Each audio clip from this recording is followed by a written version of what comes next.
T20 world కప్కు ముందు జింబాబ్వేను అంతా light తీసుకున్నారు. అసలు గ్రూప్ దశను దాటుతుందని కూడా ఎవరూ ఊహించలేదు. కానీ గ్రూప్ దశలో జింబాబ్వే అద్భుతాలు చేసింది. హాట్ ఫేవరెట్ అనుకున్న ఆస్ట్రేలియాకు షాక్ ఇచ్చింది. ఆ తర్వాత శ్రీలంకను కూడా చిత్తు చేసింది. దీంతో జింబాబ్వేను లైట్ తీసుకునే పరిస్థితి లేకుండా పోయింది.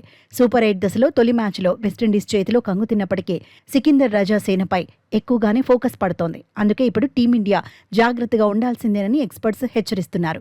తర్వాతి మ్యాచ్లో జింబాబ్వేను భారత్ ఢీకొట్టబోతోంది. ఇప్పటికే సౌత్ ఆఫ్రికా చేతిలో ఓడిపోవడంతో సూర్యకుమార్ యాదవ్ సేనపై ఒత్తిడి ఎక్కువగానే ఉంది.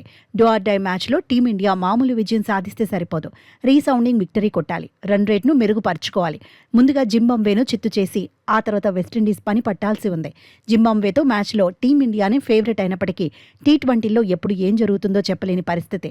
బ్యాటింగ్, బౌలింగ్ ఇలా అన్ని విభాగాల్లోనూ టీమిండియా సమిష్టిగా రాణించాల్సిందే. లేదంటే డేంజర్లో పడిపోతుంది. అయితే రికార్డులు మాత్రం టీమిండియాకు ఫేవర్గానే ఉన్నాయి. రెండు జట్ల మధ్య ఇప్పటి వరకు 13 టీ20లు జరిగాయి.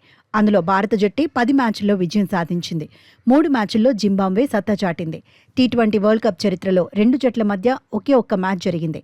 2022 టీ20 వరల్డ్ కప్లో జరిగిన పోర్లో జింబాబ్వేపై భారత జట్టే పైచేయి సాధించింది. భారత్ జింబాబ్వే మ్యాచ్కు చెన్నై ఆతిథ్యం ఇవ్వబోతోంది.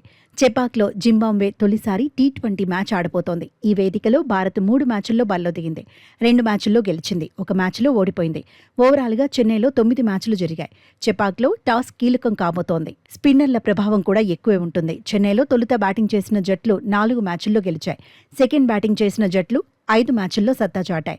పిచ్ పరిస్థితులకు తగినట్టుగా టీమిండియా కూడా తుది జట్టులో మార్పులు చేసే అవకాశం కనిపిస్తోంది. ఒక పేసర్ను తగ్గించి కుల్దీప్ యాదవ్కు ఛాన్స్ ఇవ్వొచ్చని ఎక్స్పర్ట్స్ అభిప్రాయపడుతున్నారు. అలాగైతే హర్షదీప్ సింగ్ ప్లేస్లో కుల్దీప్ వస్తాడంటున్నారు. లేదంటే రింకు సింగ్ స్థానంలో అయినా ఆడించే అవకాశం ఉంటుందంటున్నారు. చెన్నైలో వాషింగ్టన్ సుందర్ ప్లేస్లో అక్షర్ పటేల్ బరిలో దిగడం ఖాయమని ఎక్స్పర్ట్స్ అంచనా వేస్తున్నారు. అభిషేక్ లేదంటే తిలక్ వర్మ ప్లేస్లో సంజు శాంసన్ను ఆడించినా ఆశ్చర్యపోనక్కర్లేదంటున్నారు. మొత్తంగా చెన్నై మ్యాచ్ ఇప్పుడు అభిమానుల్లో ఆసక్తిని పెంచుతోంది.